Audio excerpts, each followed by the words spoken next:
بسم اللہ الرحمن الرحیم۔ السلام علیکم ورحمۃ اللہ وبرکاتہ۔ دوستو، آج وہ مقامات کا بیان ہے جن میں دعا قبول ہوتی ہے۔ تو کون سے مقامات ہیں جس میں اللہ جل شانہ دعاؤں کو قبول فرما دیتے ہیں؟ تمام مقدس مقامات۔ امام حسن بصری رحمۃ اللہ علیہ نے اہل مکہ کے نام ایک خط لکھا۔ اس خط میں وہ مکہ معظمہ میں دعا کے قبول ہونے کے 15 مقامات بیان کرتے ہیں۔ سب سے پہلے وہ فرماتے ہیں کہ طواف گاہ مطاف میں اللہ جل شانہ دعاؤں کو قبول فرماتے ہیں۔ مطاف کرتے بندہ یا مطاف کے علاوہ ویسے بیٹھا ہوا ہے، دعا مانگتا ہے تو اللہ جل شانہ دعا کو قبول فرما دیتے ہیں۔ اس طرح ملتزم کے پاس خانہ کعبہ کا وہ حصہ جس میں طواف کرنے والے چمٹتے ہیں، یہ حجر اسود اور خانہ کعبہ کے دروازے کے درمیان 4 ہاتھ کے بقدر جگہ ہے۔ اس میں بندہ جو دعا مانگتے ہیں اللہ جل شانہ وہ دعا قبول فرما دیتے ہیں۔ اس طرح تیسرے نمبر میزاب، خانہ کعبہ کی چھت کے پرنالہ کے نیچے اللہ جل شانہ دعا کو قبول فرما دیتے ہیں۔ اس طرح بیت اللہ کے اندر 4 نمبر بیت اللہ کے اندر اللہ جل شانہ جس جگہ میں بھی ہو بیت اللہ کے اندر اللہ جل شانہ دعا قبول فرما دیتے ہیں۔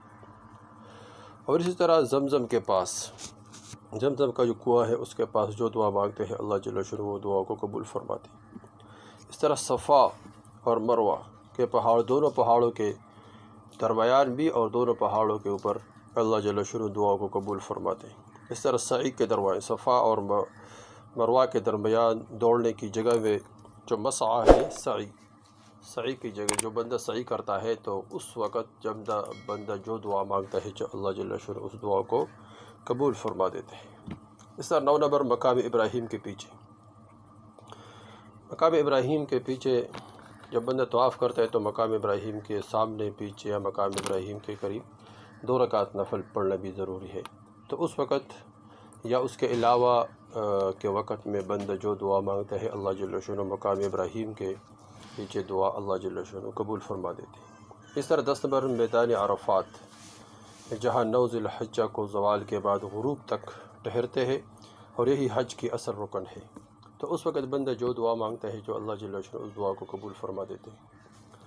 اس طرح مزدلفہ، جہاں حجاج عرفات سے واپس آ کر مغرب اور عشاء کی نمازیں پڑھتے ہیں،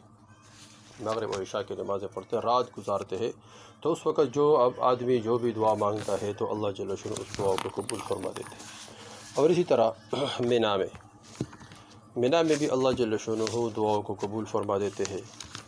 اور جو آدمی مینا کے اندر دعا مانگتے ہیں جو اللہ جل شانہ مینا میں بھی وہ دعا قبول فرماتے ہیں، جہاں 10واں تاریخ کو حجاج جمروں پر کنکریاں مارتے قربانی کرتے ہیں، اور 13، 14، 15 تینوں جمروں کے پاس یہ وہاں جو بندہ دعا مانگتے ہیں تو وہاں بھی اللہ جل شانہ دعا کو قبول فرماتے ہیں۔